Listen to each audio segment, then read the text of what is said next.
Two players inside him, the little chip, oh that's a beautiful goal! When Shamrock Rovers got one back, tears came to my eyes. We went 2-1 up and I heard those thousands of Sligo people.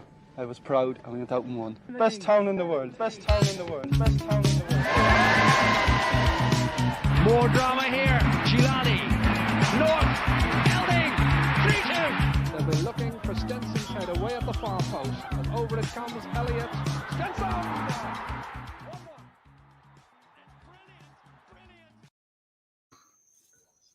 Oh, me nerves. Is it safe to come out? Donner has been hiding under the bed for the last 30 minutes, so he has, since Romeo got sent off. So it's safe to come out now, Donner. We just said to the boys before we came on air. Normally we come on at 7:45, but we pushed it out to 8 o'clock tonight. And I'm just glad that we did, because only trying to pull ourselves back together after that. But whoa, massive, Magoo.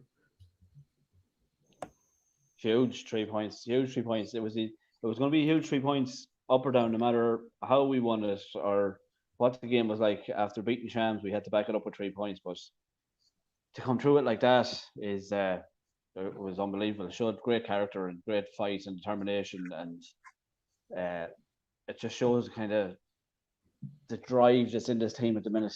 Like last year, there's no way we would have won that game down to 10. But like, not only would we not get a draw, we probably would have lost it. But this year, it's like, to be honest with you, when we were down to 10 men, we never really looked like we looked more compact and more secure at the back. Whether that was just every man had to drop back in and Harps didn't know what to do then when they had the ball. But yeah, massive 3 points. Delighted, over the moon, top of the league going into the break. And where do you want? What's your initial reactions, Donner? Thank God it's over. All right, we're not even 3 minutes in. I'm going to make an absolutely mad statement. Took you this long? Biggest 3 points of the season so far. Yeah, I would tend to agree with that. And there was a comment on one of the groups that I'm involved in, I think you're both on it as well, that it kind of, I think it was from Alan Cairns in fairness, and it would remind you of the 1-1 draw that we got against Shelbourne in the league winning season when McGuinness scored that late equaliser. I know this was a win, that felt like a win, but just from what Magoo was saying there in terms of character and balls and bottle and everything, we had it all tonight, though, didn't we, Sean? Yeah, we do. A real winner's mentality. It was just, there was no man throwing in the towel there. Even when we went down to 10 men, they dug in a little deeper. They found a little bit more energy. They kept going. Fucking Jesus. I'm worn out, and I didn't run. I don't know how they feel, to be honest with you. Yeah, you'd have to get into the bed now after coming from out underneath. But there was one thing that stood out for me in the second half as well, Magoo, and it was when Morahan shielded the ball out from Olabi, and it was probably the best piece of defending that I've seen in a long, long time. And that's a huge statement, considering you've got the likes of Gary Buckley and John Mann in the thing. And they celebrated nearly like it was a goal. When, do you remember when Morahan that? did it, was it? Sorry, you broke up on me. Yeah, I did. Yeah, Yeah, it was brilliant. It was brilliant anticipation, brilliant reading of the game from him, because Mahan went out and for all intents purposes, it looked like Mahan was going to clear the ball. And for whatever reason, either Oluwabi gave him a nudge or he slipped or something, but he completely missed it. But Niall had read the situation before John even slipped, whatever like that, and he was there into the space to cover, and it was a brilliant piece of defending. And to hold him, like, man's a big unit, he's big, strong, fast, like, but Niall had him off. It was a brilliant piece of defending. Yeah. And in fairness to Olabi, lads, he, probably for maybe, you could say 30, 40, maybe even 45 minutes. Maybe not to push that far, but the guy was unplayable, Magoo. He was, but like, we didn't really help ourselves neither, though, Jerry. We were trying to play a high line as such, not a real high line. We weren't a halfway line or anything, but we were good. We were good 10, 15 yards from the halfway line. We were trying to play a high line, but yeah, we weren't putting any pressure on the ball up the top of the park. So the forwards their centre halves were getting on the ball. They were able to pick out 50, 60 yard passes at will, like whenever they wanted. No pressure on them. Foley was making runs from out to in from the right. Oluwabi was doing it from the left and deep. McNamee even made 1 or 2 from deep. Like it's awful hard to defend them. The runners, like the off the ball runners, especially when your man has all the time in the world to pick out the ball. Like we didn't help ourselves there. I think in the second half we dropped a bit deeper. You can see at the start of the second half we were sitting nearly on top of the edge of the D, and you didn't see your man Oluwabi then in the second half. That's the only threat they had. That was the only thing they had, was the long ball over the top of him. And once we took that out of the game, then that was it, really. Yeah. Sean, what are your thoughts on that? Do you think that we maybe that we were probably fortunate maybe to get in at 1-1 at the break, regrouped and set out a different setup and tactics in the second half? Yeah, I thought we were sloppy in the first half, Jerry. I thought we gifted them a few chances. I think, as we were just saying before we come on air, Magoo was touching on that we bit of a higher line and we were allowing a lot of space in behind us. And they were exploiting that, in fairness. I think, again, we have Ed McGinty to thank that we didn't go in behind. They had a couple of very good opportunities, a couple of good saves Ed pulled off. But we had our own opportunities well in the first half. We weren't all that bad. Like, we created some good chances in that. We were just, when we got on the ball and played it right, we ripped them apart. It was just we were sloppy in possession at times and gave away silly balls in bad areas, and that's where they were able to hurt us. Yeah. But I think you've seen it, though. When we come out in the second half, we were a different animal altogether. And it's brilliant to see that we worked out what was causing the problems, settled it, and got on top again, and then we went ahead. And I think if we had stayed at 11 men, we would have went on. I'd say we would have got another 1 or 2 maybe. Yeah, I think, look, if you want to break Harps maybe down, Sean, their tactic tonight was to, knock it long, one flick on, and one of the lads coming in to get on the end of the ball. Probably the second thing then was the intensity, and the third thing was the long throw. Yeah, those long throws, Jesus Christ! How many fellas do they have on the side that can actually take a long throw? Seems to be a different one going over every time. Requirement. To wind them up. You can't sign for Harps unless you can take. You can't sign for them unless you can take a long throw. Honest to God, but I think it was 3 different players done it from the right hand side anyway. Yeah. So we've off them white towels and pennies as well, lads. That's where they're getting them. they're loading up in the white. Put a stop to that, Jerry. I know. Yeah, I'll have to have a chat with the lads up in Letterkenny to sort it out. Yeah. But yeah, look, the game started off helter skelter, didn't it? And I suppose, look, I was delighted when Romeo, and in fairness to him, look, one thing that I was delighted with tonight, and it's what a lot of fans had concerns with it at the start of the season, was their deliveries from set pieces. But I think the deliveries from set pieces and even Joe Boyle, aka Daniel O'Donnell, made reference to it about her movement in the box, and her delivery was absolutely spot on, Shane. Daniel O'Donnell. Daniel O'Donnell, yeah. What about you? He delivery was excellent all night. I thought our defending of their throws and their set pieces was very good again, same as the home game. And I thought our set pieces were excellent tonight. Like the 2 goals came from set pieces. It wasn't directly like second ball or something. But I thought like for Banks' goal, I think Mahan has to get a great shot. He kept the ball alive twice, like when he did, in the box and then Gibson tried the overhead, whatever, and it fell to Banks, and he finished it great. But I thought it's all from the delivery causing panic, and McCourt's deliveries especially were causing panic all night. And Bulger was on them as well, Sean, from the other side. Yeah, great delivery. Really impressive. But actually, we were, obviously with the good delivery, it always helps. But we were actually threatening from corners, which we haven't really been the last few weeks with them. It's been a good delivery and then nothing inside. But we were threatening this time, and obviously the goal comes from it as well. But just to go back on Magoo's there as well about John Mahon for Banks's goal, like that's really hard to do without giving away a foul. To win 2 headers again in the air, attacking wise, usually the referee will give a free out against you. So you'll have hands or pushing or some kind of. from a standing start, like he has no. Yeah. He's just jumping a straight line without using his hands or anything to climb on fellas. It's unbelievable, 2 headers. It's desire, isn't it? It is desire. 100% it is, Jerry. Yeah.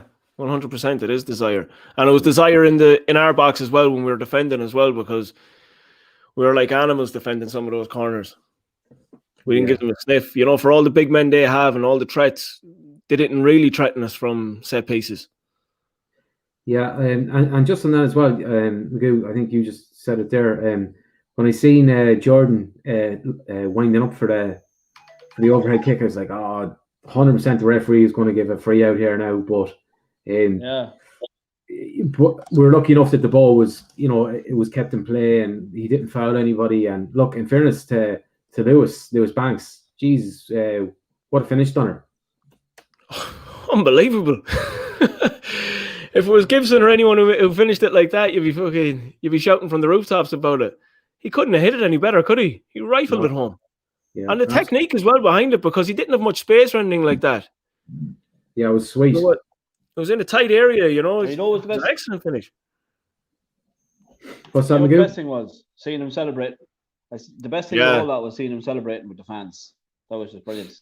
Something we have like just up the emotion and the passion was just brilliant. Loved it. Can't wait to get back. Fuck this shit. Look, I suppose, don't want to get too much into it, but the lads that travel up are young lads, and I think we've gotten to a stage now with the pandemic where people want to get out and about. It's been a long, long time, and the lads that did travel up, geez, they made some amount of noise, didn't they? Well, they did, and they conducted themselves well. They weren't taking the piss behind there. They weren't messing or nothing like that. You couldn't say a bad word against them. Even from Finn Harps' point of view. So fair play to them for going up, and I'd say that wee bit of support made a massive difference to the lads on the pitch. Yeah, especially towards the end. It helped pull you through. Yeah. So look, we had passion on the pitch and we had passion off the pitch. And that's what the Rovers is all about. That community spirit and passion. But I suppose let's go back to Romeo's goal as well. And again, another great delivery from a corner kick, and he was in the right place at the right time. And I suppose he picked up the right place. That's me. Sorry, Sean. Yeah, beg your pardon. Yeah, well, unfortunately, my watch LOI decided to drop out for those 2 minutes. So I actually missed the goal and I missed Harps' goal. Jesus. Yeah. We'll have to substitute that. Honest to God. That's imagine if the game went off at 0-0 and came back at 1-1 in the space of 2 minutes. There you go. Lovely. Yeah. The joys of modern technology. But I suppose, Magoo, we'll bring you in at that point. Hopefully you've seen it anyways. Oh, yeah. Bring me in then. Yeah. Oh, the goal. Yeah, Romeo. Best. But, yeah, good finish now, in fairness. It was a good finish. Good finish. But, I don't know what their keeper was at, though. Like, that was flapping at the ball. That was like, it's not like him. I thought he was a decent keeper. Jeez, he looked all the sea in the first half tonight, didn't he? And I thought he would test a bit more, but it was a good. It was a great finish by Romeo. In fairness, he kept it down well and into the corner. Like, what you have to do, he got over it, bouncing high, like, got over it. Good technique down into the corner. So, not much more you could ask for with the finish. Only hang on to it then instead of the second they tip off straight up the other end and score. I didn't even see. Like Sean, I kind of missed their goal too because we were just after scoring, so I didn't know what I was doing. I wasn't cheating, you know what I mean? The next thing I running around he was putting it into an empty net. So yeah. If he put it into an empty net, then it's like, fuck. No, my clock is not stopped. Yeah, I come in there. So look, we scored in what was the 6th minute, and straight from the kickoff, I think Romeo picked it up. He done well to hold on to the ball, played it back to Jordan, and so somehow or another, I think the ball got away from him. And do you know what, lads, as well? There's this obsession within football now of where possession is everything, and everybody is terrified to do something positive at the expense of giving the ball away. And I would never criticize a player for giving the ball away. Like, you could be like critical of Jordan there and say, look, he gave the ball away and they scored. But the amount of positive things that Gibson does in the game where he takes chances and they come off, surely 1,000,001 negates anything like that. And that's just part of football, Sean. Absolutely. These things happen. He has enough credit in the bank to get away with that anyway. You wouldn't pass too much heat of it. And then his effort throughout the game anyway. Yeah. He goes on to work his absolute socks off for the rest of the game. He's top quality the whole game. So I wouldn't pass too much heat of it, no. And anyway, look, it doesn't come back to haunt us. It's gone. It's over. It's done with. Yeah, absolutely. Look, you have to take chances to win football games. You have to, I suppose for far too long, again, another criticism that we would have of the team, we spoke about it there, I think, on the pod that I brought up, that we didn't take enough shots. But also like that, we played a lot of crab football, as I would call it, sideways and backwards. You have to take chances to win games. You have to, look for the pass. There's no point going sideways and backwards. That gets you nowhere. So, sorry, Sean, go on. No, I'd agree with you to a degree. Just with I know you're talking about crab football as such, but just in regards to Harps, I think you nearly have to play like that against them sometimes to take the sting out of the game, because they love the high momentum, the hustle, the bustle, where it's all 100 miles an hour and everything's happening, but nothing's happening. There's no real football being played at all. So I think, you need to get the ball down. Bulger and Moran done it brilliantly at times tonight. Got the ball down, played simple little passes in and around the middle. And it actually opened up space down out wide for the likes of Mark Byrne and Figueira. Yeah. Just at times, just to take the sting out of it. And then I understand what you're saying as well, where it doesn't benefit you all the time. But just at certain times tonight, I think it was important that we did play that style. Yeah. Good game management. I'm just going to go to the chat box here because we're 17 minutes in already, believe it or not. But Ryan Matthews just saying John Mann was outstanding man of the match. Keith Coleman, Ed McGinty with a worldie. We'll go back to Ed. Andre Gorman, not pretty lads, but it's games like this that you need to grind out 3 points to break into the top half of the league. Perfect. Aidan Kenny, Ed man of the match. The last save from the and the catch from the corner alone. Absolutely. Thomas McLaughlin, another no drama win. Jesus. John A. Reedy, a great 3 points, unbelievable defensive performance after sending off of the great substitutions. In one way, Magoo, and I know this might sound a bit daft, but the sending off mightn't have been the worst thing in the world. No, it wasn't. Like, as I said earlier, it did seem to help us, because it's like we then knew we knew our roles. Then this is what we have to do for the rest of the game. We're sitting in, and also I think with the characters we have in the team now, the lads, they all have great mentality, and then they really got switched on then for that last half hour. Like, they're really up. You know what I mean? They get more intensity and more. Not saying that they weren't switched on before that, but they're obviously trying to play the game a different way. You're trying to score. Yeah, it is. Like, there was tired legs out there too. You could see it. A few of them are tired, especially near the end. Like, I saw one side where Bulger had a chance to flatten some fella and he didn't do it. So I said, this fella must be tired. But some fella took a heavy touch in the midfield, like, and he didn't pounce on him. So I said, you can see the tired mind and the tired body. Like, if that was this day last week, he was getting cradled. But yeah, like, I think it did help us, because we knew our job for the last, especially when you have tired like that sending off can, your mind's a bit tired, and then you get someone gets sent off, so you have to, your mind switches back on again. And for the last half hour, you know what your role is. 2 banks of 4, this is where we're sitting and this is what we're doing, and nobody's chasing up the pitch. And I think we were probably lucky in a way that we were playing for Harps, who don't have great quality going forward or on the ball, so it's probably a wee bit easier to sit in and defend. They're way too over-reliant on McNamee.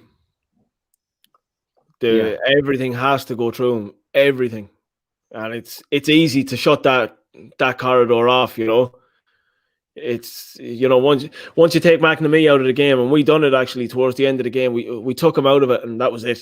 There was no real threat anymore. I know they did have that one chance at the end that Ed makes that wonder save. Yeah, But you're gonna have that. which You're gonna have that, like, you know, at least one. So no matter how good, bad, or indifferent a team is against 10 men, they're always going to create a certain amount of chances. But like Sean McGinty was just like, I know, like, and I kind of particularly spoke about him there, whether it was on the pod or not, or on the aftermatch reception. But the lad's just getting better and better, isn't he? He's unbelievable, Jerry. Honest to God, he's the best goalkeeper in the league. I know you'll back me up on that 100% anyway. I know Magoo will too, but there's no question about it. He's proven it week in, week out. Yeah. And tonight he was just absolutely exceptional, except in everything he did. In everything he did. Even his little in-game management of killing time on the kickouts. He'd done it to the point where the referee never had to warn him once. Yeah. So he's never even close to getting a yellow card, but he killed. So even at the end there, I think he killed 10 seconds on a kickout. Like, yeah, you know, that's so clever from a lad of his age. But the saves, like even in the first half, he makes 2 world-class saves in the first half. Yeah. And he's out smothering balls that are flying through. Like I think it was one where Buckley just lost Olambi coming through towards the end of the first half, and Ed's out fluttering. He's nearly at the edge of his 18-yard, taking the ball from Olambi's feet. Like, yeah. Oh, he was just so on it, wasn't he? He was just so Oh. tuned in and so sharp. but it's his presence then in the box, Another Jerry. one where he rushed out. Go on, Magoo.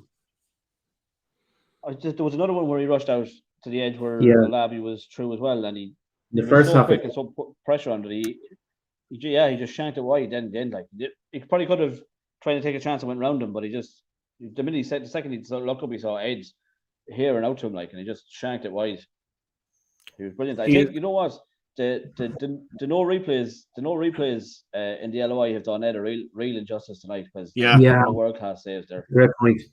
Yeah. Like, yeah, it's Just while you're on watch, Eloy, who who set the time for for that time as well? Who's setting these times for kickoffs?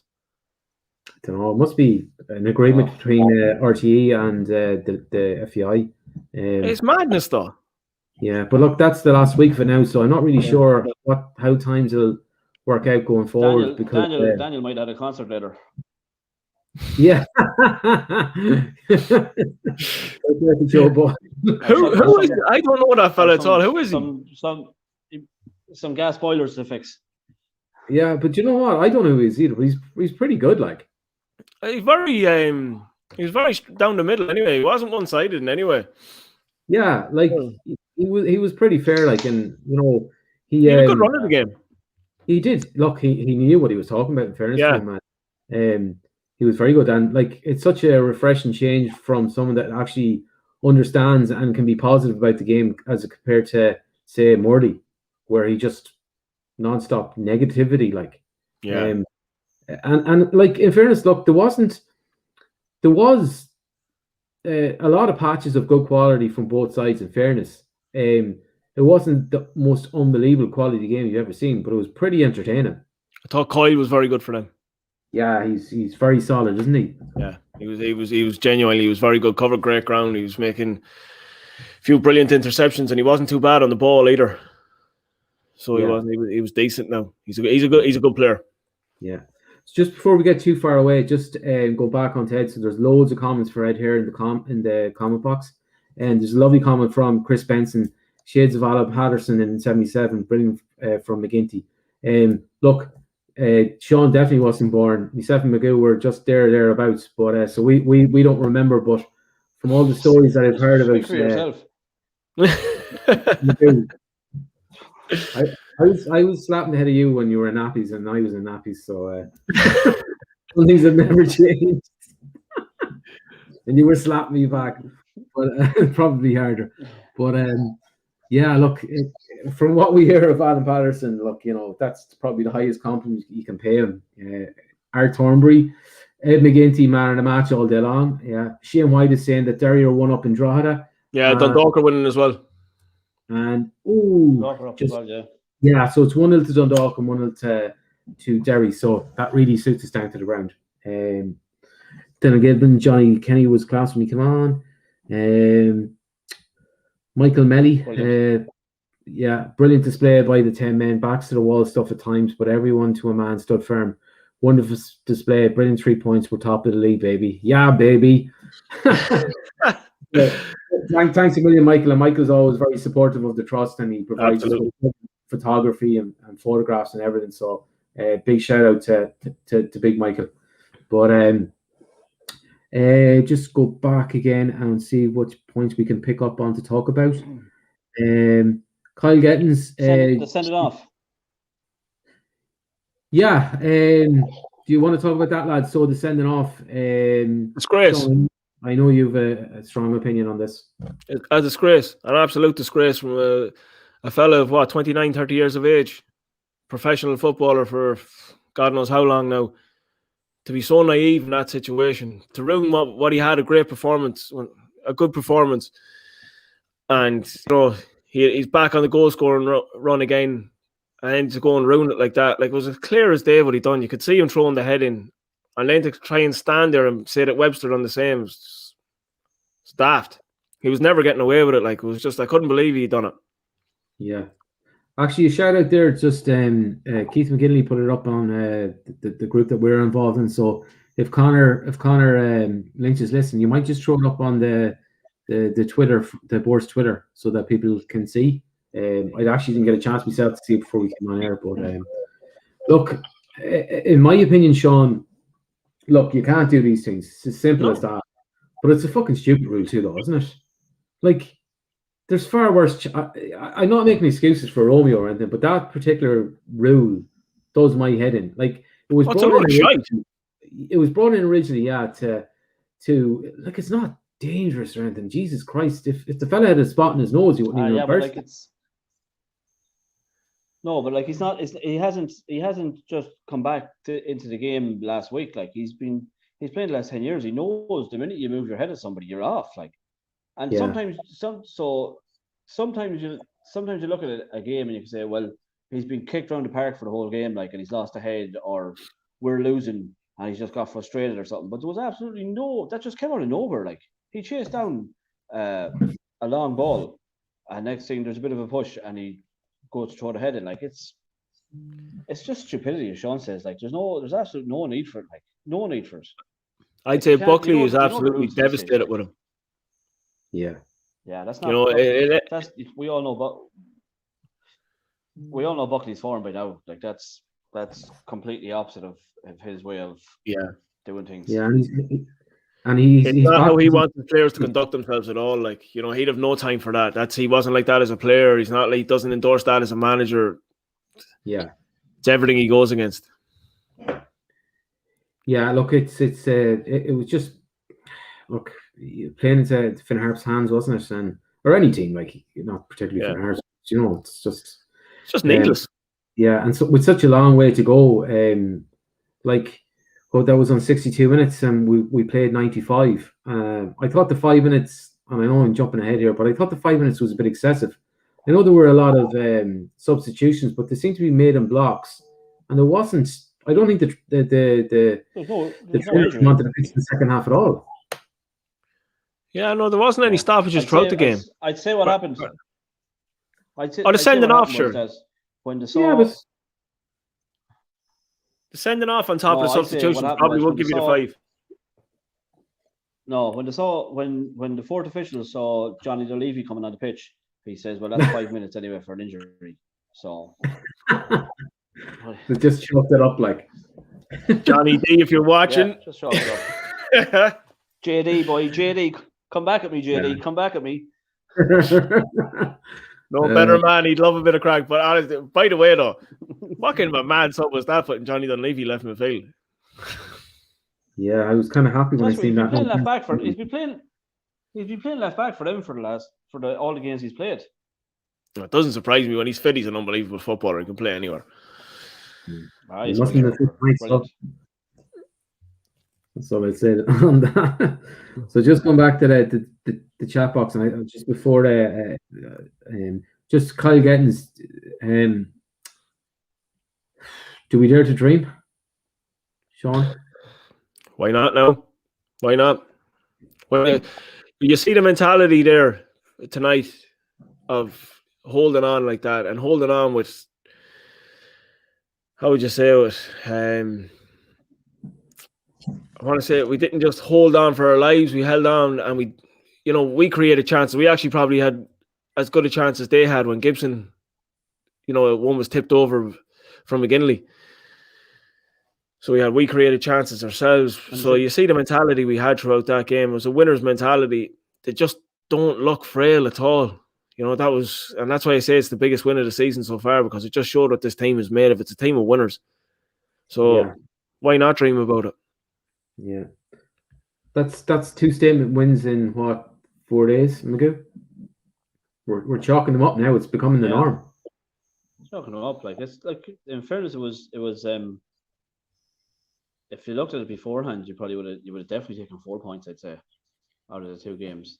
To get 6 is unbelievable. Like, to go away to Shams and away to Harps, and get 6 points out of them. 2 of your biggest rivals probably in the division, away from home, and Shams defending champions and top of the league, and Harps going well this season too.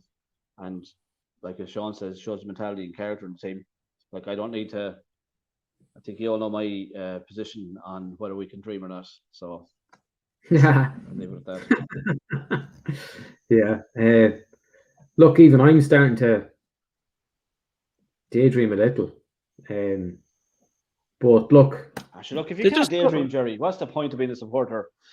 Yeah, well, that's it. Yeah. No, but you know what, though? Let go, man. Let go. But they're not showing any signs of cracking. No, and that's why I think everybody was. We said it on the. I think we said it on the pod during the week that going away to Harps would be a big test, because it's a different type of challenge than playing Shams, where you're the underdog and it's kind of a free hit. Where you go up to Harps, then you're expected to win. But we were saying in the pod that you trust this team more than recent ones with the amount of characters and leaders that's in the team, and you can see it again tonight, right? Right from the start, you knew what Harps were so aggressive and in your face and everything, but they stood up to it. I know your man was giving them a bit of a runaround in the first half, but sorted at half time, and they stood up to everything in the second half, down to 10 men. Every challenge so far this year that's come their way, they stood up to it and passed it. Apart from the dirty, obviously, but yeah, that was. But you're always you're allowed 1 loss. Yeah. And just Brendan Fitzsimons there, that's a massive 3 points, biggest win of the season. McGinty superb, and an absolute team of leaders. Getting 3 points in Finn Park with 10 minutes, how leagues are won, and that just kind of reconfirms what we were just chatting about there. Go on. Just throwing up point there. I think we definitely have 10 or 15 more in us. 100%. I think there's more than that. If you look at it tonight, and Gibson wasn't really in it as such, or Walter wasn't in it as such. That win was ground out. You know what I mean? Sign of a good team in that. But there hasn't been one game where Romeo, Walter, Gibson, whoever's playing have all clicked at the one game for the whole game. So there's definitely more in us. 100%. I think I definitely agree with that as well. I think there is more in us, and I think once the forward line clicks completely and it just becomes completely settled, I think that's where we're going to become a real force altogether. I think actually, I know we talked about it on the pod, whether the break was coming at the right time or not for us, but I actually think it's coming at the perfect time. Just looking at tonight's performance, I think the boys need to just take a step back, relax, reassess, and come at it again afterwards, because just a wee rest is needed, I think. It just... not physical fatigue. I think there was more mental fatigue, especially in the first half. Yeah. It took us a while mentally wise as well. Yeah. And just on, like I was saying there, lads. It would have been such a high. Go on, Miguel. Keep going. Keep her lit. No, I was just saying about the week, the Longford game would have been seen as, as we were saying, the appetizer. It was just trying to get it out of the way. So everything would have been. All minds would have been focused on the Shams game, and then it would have been on such a high after the Shams game to have to come down and go back in and get set for back up to Harps, to a battle up in Harps, and then to go down to 10 men as well. Really what a chance is. Just a wee mental reboot more than anything, because I wouldn't doubt to have many days off, as it's only 2 weeks, only 1 weekend off. They'll only get a couple of days probably, but it'll be just more mentally where they can relax. Training probably won't be as intense and stuff, and just ease back into it. But also enjoy being top of the table. Yeah. Just revel in that for a wee while and just think, right, we've got ourselves into this position. Why not go on the rest of the way now, make a good effort of it. Listening to Jordan Gibson on the LOI Central, he was talking about, on the podcast there, he was talking about the bus journey home from Shams the other night. And he says the place was absolutely hopping. He says all the boys were singing songs, bouncing their hands off the top of the bus and all that. He says the place genuinely was hopping. He says we didn't even have a drink. He says we were hoping for a few bottles and have the crack but they couldn't get anywhere. But he says even at that, the place was hopping. And he's talking about the mentality within the dressing room and the camaraderie between the group. Yeah, this team is. It's just, the more I hear about it, and you know what, I don't want to put too much pressure on it, but the more I hear about it, it just keeps drawing me back to the kind of group that was in around the 2010 to 2012 era, 2013 maybe. It just keeps reminding me of it. They just seem so together, and even you can see it on social media and all that. They're out together having coffees and out walking in the beach and all that crack, and there is a togetherness amongst them. I hope they're having a few beers now on the way home tonight. They deserve it. Oh, yeah. They do, 100% they do. Yeah. Well deserved. Well deserved. You know what, as well, though, you were just on about enjoying top of the table. Remember we had Liam on and he was saying to us that for the 4 months, or how long was it off last year with the... That's right, yeah. 4 months, 4 months, was it? Or? Oh, yeah, from bottom. He said they had to sit every day looking at them at the bottom of the table. So I hope for the next 2 weeks he sits down and looks at us at the top of the table. Yeah. But a nice glass of red there. If he wants a nice glass of red, he can get in touch with Sean there. Call out to Sean. Share the good stuff with him. He's even got a bit of a red bottom, huh? Sean has loads of it in his cellar. That's right. Keep the bodies, Magoo. Shush. Big wine. Big wine. Shelby says bigger statement than the Shams win. Ger Rogers, a team of basketball players. I think he's referring to the Harps there. James L. Hope you could hear us, lads. Oh, this is the lads that were up there heading back down the road, 3 points in hand. Watching the game is beautiful. Up the Rovers. So fair play to you, lads. You made a great noise.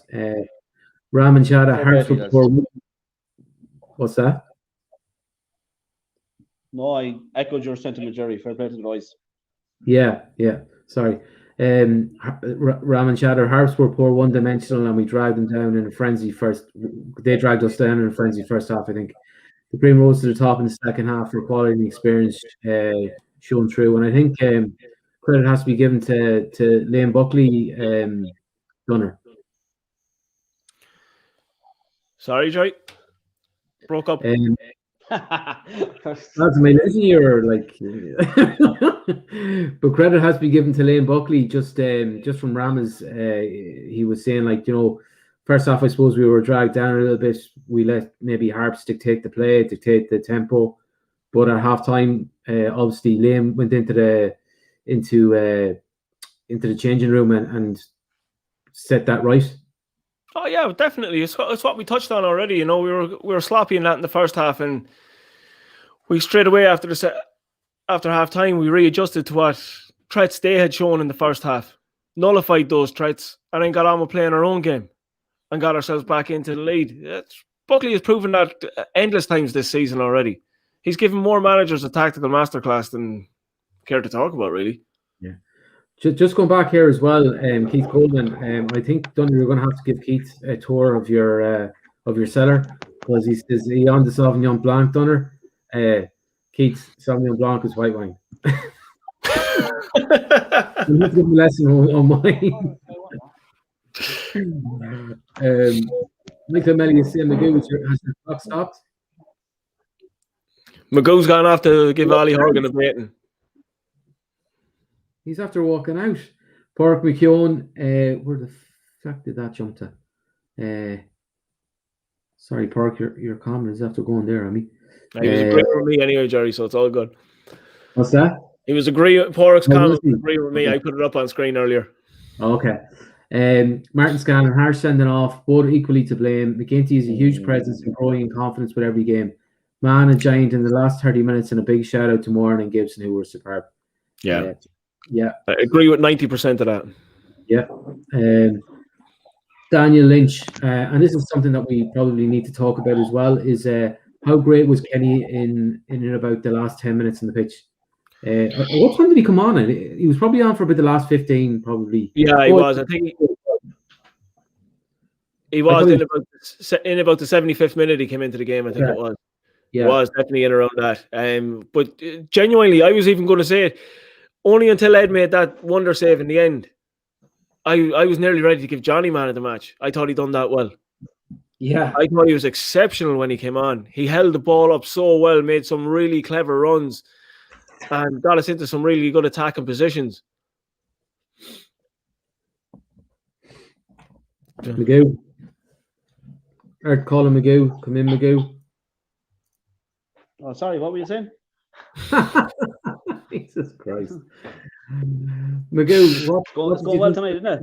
Come on, lads, for fuck's sake, this has gone to hell. People are going to be tuning out. Not at all. Numbers are staying high. They love it. The lads are exhausted. I thought Johnny was excellent. I thought Johnny was excellent when he came on. Yeah, he was exactly what we needed at that time. Somebody to run the challenge, chase lost causes. But his hold-up play and everything was brilliant. Like, the first thing he done when he came on was, like, what I was crying out for the whole first half in the group was chasing down their centre halves, putting pressure on them when they're trying to pick out balls going forward. First thing you know when he came on was he chased down one of them. Your man shanked it straight to Horgan, I think it was, because Johnny chased him down. He headed away. Johnny held it up, laid it off to Gibson or whoever it was, I think, and then ran the channel for the return ball. All the space to come in 30 seconds after coming on. Like, that's exactly what we needed at that time. You thought he was brilliant when he came on.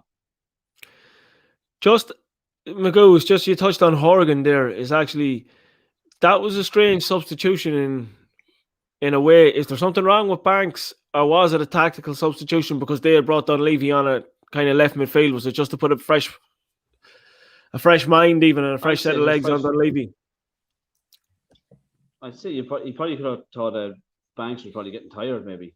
You know, like, if you think about it, Banks he hasn't played too much neither, like, so that'll be his third game in a week after not really playing for most of the season. So I said that's exactly what it was. Fresh legs on their side, probably just wanted fresh legs on our side. He looked disappointed to come off, but look, after the 7 days that Banksy's had, I wouldn't be one bit disappointed. And I don't know. Yeah, you could say about Dunleavy, fresh legs. I don't know if that fits in the same sentence, but like I would say that I would say that Buckley are going to be more solid. So when we were going to 2 banks of 4, I think he just suits that kind of tactic better. Yeah, no, it did work as well because Horgan was excellent as well when he came on. He was very, very solid and he held his line perfectly. He also won the ball. He won a few throw-ins that were well needed right at the end. Yeah. You know, in and around the 89th, 90th minute. Yeah. He was just steady. He wasn't panicking. He was settled on it. And that's another thing, actually. Even throughout the stoppage time and that, we never panicked. We never once panicked. We weren't rushing into clearances or anything. We were always looking for the right pass. Yeah. You know, we were trying to keep possession whenever we could. Yeah. So someone's after. So Gibson was even trying to dribble past fellas on the edge of our own box in the last minute. That's right. Yeah. Jesus Christ! Their keeper was up and everything. I said, "You just boot it down the pitch." Oh no! I'll roll this thing under my foot and try and nutmeg some fella. No, God. But again, I suppose you jump straight back to the confidence. Yeah, Sean, you're a big man. You're a big man for game management, and I suppose when the sending off happened, how do you think how we coped in terms of game management, and what would be the differences, say, between last season and this season in terms of game management and the situation, the scenario that unfolded? Well, I think you look at it, Jerry, that we always left ourselves with an outlet. So we always gave ourselves an outlet in Johnny Kenny, and even when Mark Byrne and even Gibson, they stayed high enough. They didn't completely retreat with the rest of the side.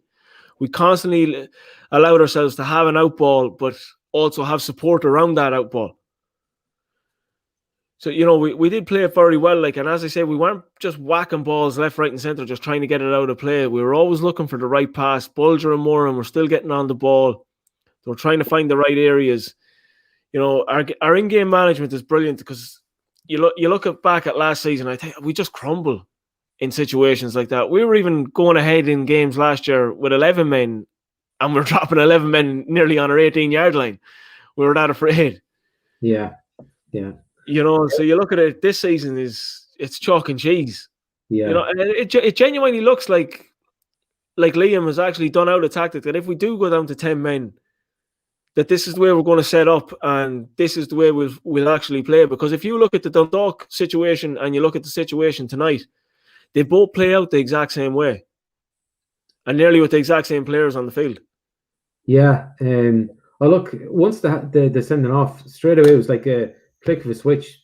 Our formation, everything changed completely. And it was almost seamless in terms of, there was no 5 minutes of where, we need to get to grips with things. It was just straight away. Yeah. It was it's automatic. And I don't know if it was this game, but I think it was where Joe Boyle Magoo, he said that everybody knows their job in the team. And I think that's really important.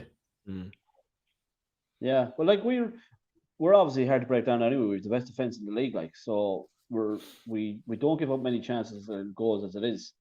But I think then once the sending off happens, obviously the defense just all pulls in closer together, and then the midfield will drop back in, and the wide man on the right and left then becomes your right and left back. And I think that's obviously, as Sean says, it's known beforehand by all the players. If this happens, Mark, you're then going to come in the right back, and Horgan or Banks is going to push 10 yards further in the field, closer to the centre halves, and leave no space for anyone. Let lads hump the ball into the box. We'll trust Buckley, Mahan, McGinty to deal with it. Lads want to take shots from the edge of the box. We'll trust Bulger more and go out and fire themselves in front of us. And that's it. It's worked in 2 games so far. But I think it's all about the desire and work rate of the players too. You can't, you couldn't have done that.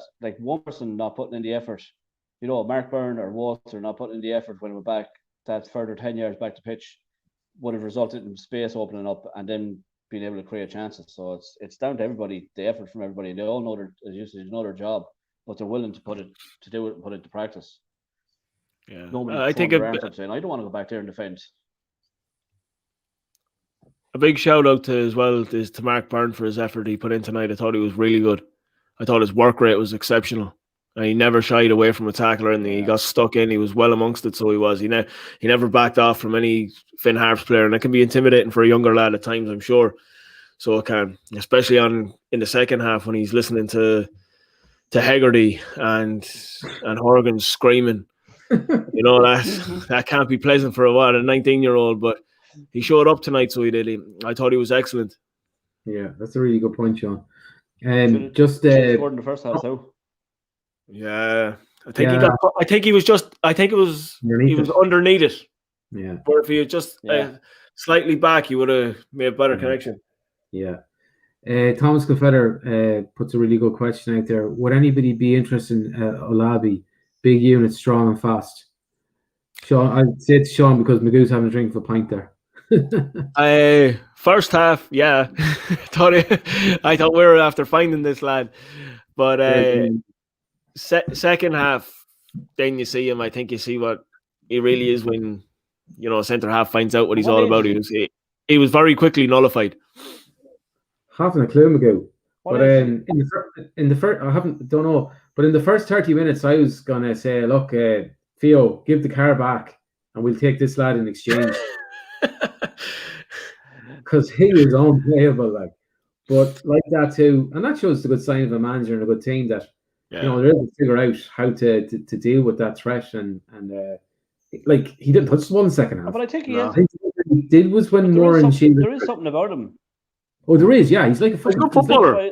That's why he's wondering what age he was. There could be something to work with there. In fairness, yeah. He has good attributes, and if you're like tonight, can you imagine? I'd say he was probably looking on as a Harps player, standing up in our box with 10 men around him, looking at Gibson or Johnny Kennedy up to the end on their own, thinking, Jesus Christ, I'd love that space. Like if it was the other way around and he was our forward man, like, you know, that's the kind of in certain situations I'd say he'd be very good. Like, but yeah, I suppose you'd have to. He wouldn't get into it. You'd have to get a better look of him over a couple of games just to see exactly, like, is that just a one-off where we gave him the space and he was able to deal with it, or yeah. you know, in the game, like his full game was against ourselves, and he was impressive when he came on and that. But like that too, you wouldn't have seen enough of him. But he did stick out actually at the time, and a couple of people commented on him. But right, yeah. So you know, he's something to. He's food for thought. Google there somebody. We see what age he's 20. Look, there you go. There. Well, he's 25. He has nearly as much clubs as years too. Right. Yeah. Right. That's not a good sign. Like he looked. No, the reason I was asking what age he was because he just looks so raw. Like he looked like the way he plays as if he's 18 or 19. Yeah. You know, you'd be thinking, geez, you could mold this fella into a good player, but at 25, if it hasn't clicked with him already, and it hasn't, I'm sure many people have looked at him and said, geez, this boy has something. We'll get out of him, and nobody has. Then, you know. Yeah, I wouldn't fancy getting a hit off him now. In fairness, that's the only thing, and I'd say he give one pretty quick. He seems a feisty kind of fella. I wouldn't fancy him running into you at full pace. Jeez, Christ. Yeah. There's a good one from Jar Rogers. Is that dive towards the end in the box? Yeah. You know, in fairness to the referee, that would have been a very easy penalty to give. Yeah. My heart was in my mouth for that one, to be honest. But in fairness, look. In fairness, it was great. Go on, Magoo. I think Magoo was telling us it was great refereeing. In fairness, I was going to say it was good refereeing, but in fairness, in the last two games, we've had Doyle, a Shams fan, away in Shams, and we've had McLaughlin, a Donegal man, in Finn Harps, and in fairness, the two of them ref the games brilliantly. For all the stick we give and the grief we give, we've had two good refereeing performances this week, and that's helped us because usually we're on the other end of shitty decisions. So, like, we've actually had fair refs the last two games, and we've had enough of those decisions at the start of the season, and it has held us back. But look, it's so refreshing not to have to talk about referees and to compliment referees. And in fairness to us.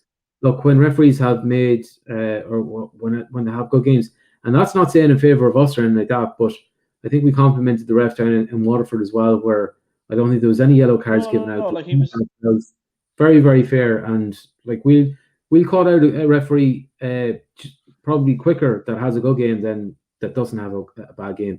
Absolutely, and, you know, the decisions in the first few games. Yeah, like there's no bias. Like tonight, he was well within his rights to send Romeo off. Like it's in the rules. Yeah, like, it's the right decision. It's pussy. Yeah, we might. Dundalk two up, boys. It's handbags and all. It's handbags and all that kind of crack. But like it's in the rule book, so he was well within his rights, and there's no complaint. And look, but I thought overall, including that incident, I thought overall he refed the game very well tonight. Yeah. No, I'd agree with you, Magoo, 100%. Well, it was a helter-skelter first half. There was a couple of challenges flying in the first half. Mahan cracked in a few challenges in the first half, and he just let play go on. On you go, lads. Yeah. That's the way to play the game, though. It was great to see. Yeah. Let the natural flow of the game go ahead. You know, there's going to be tough challenges in the game. Let that happen. It'll create for a fairer, better spectacle anyway. Yeah, so 100%. Yeah. Gary, I think. Go on, Sean. The draw, is it? I think you can move on to the draw, but also you won the golden goals. Oh, I did, yeah. So for the second time. So I'm just going to say to Gary as well. Thanks, Gary. Just put money follows money. Already. What? What you said? Money follows money. Money follows money. Yeah, I was going to say, look, Gary, just throw it back into the pot, and put it into the fund. So, all good. So that's what I was going to say. So we'll move on to the draw.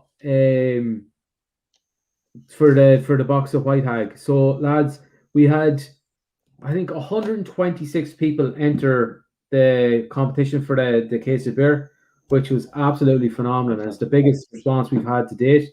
We even had like face-offs between the White House Brewery and Kinnegar Brewery, who sponsor Finn Harps. There's a bit of to and fro in there. I think so next week we'll have a bottle. Next week we'll have a case of Kinnegar beer to give away because the White House obviously won it. Well, hopefully, yeah. So and we'd be delighted to do that as well. So our friends in the Northwest. So there was 19 people that predicted the score correctly. So I'm going to pick a number between 1 and 10. So just to see who gets to pick this. So Sean, a number between 1 and 10. 3. Magoo. He always picks 3. Fucking hell. 7. Sean. Pick again. Just pick again, Sean. 6. Magoo. See, he didn't know what to do there. His only number he ever knows is 3. Yeah, he can't count. 8. It is.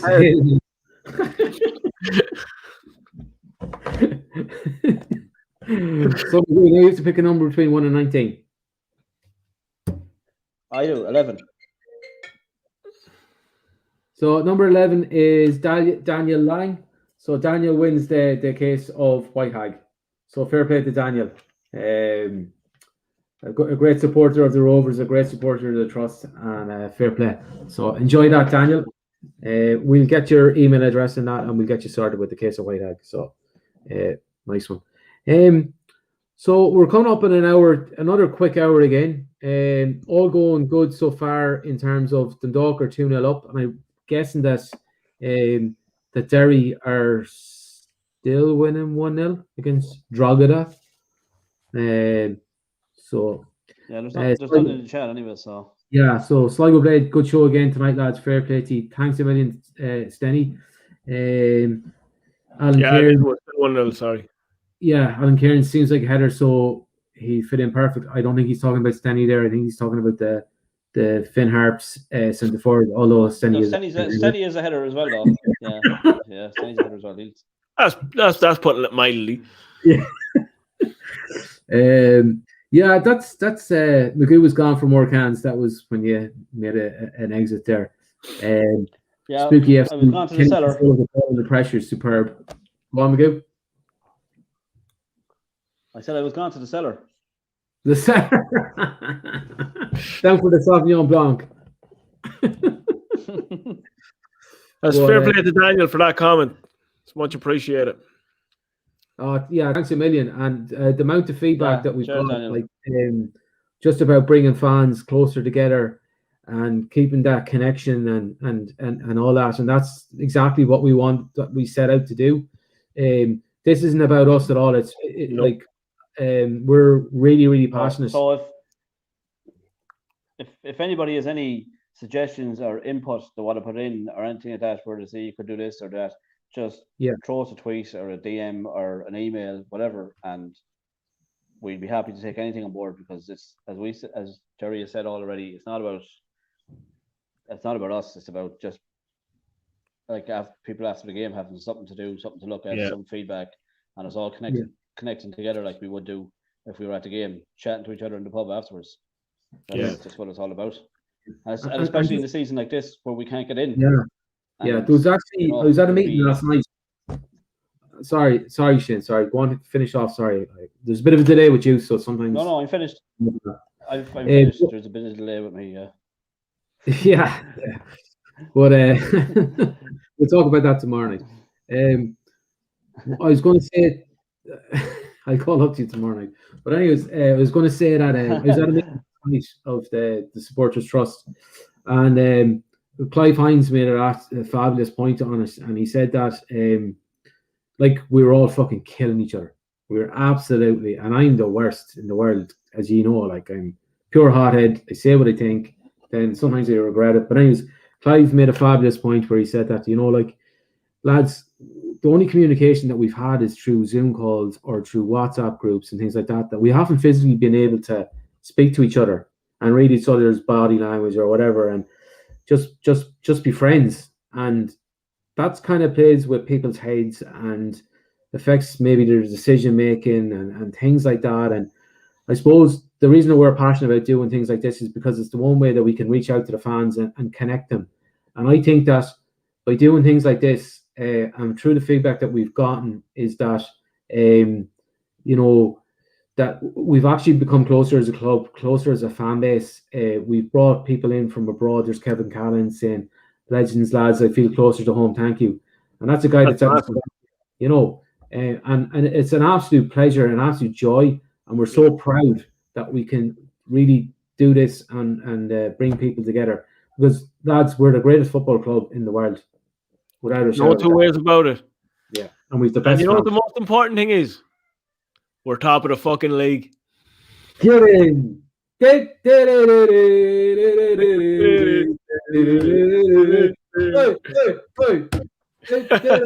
only starting to sing now. He's like 5 minutes behind. But anyways, so look, we're going to leave it at that. We're an hour on the button. Great to chat to everybody. So happy. Enjoy the weekend. Enjoy the break. Being top of the league, as Sean said. Up the Rovers. That's all that matters. Night, boys. Night, lads. No, better side.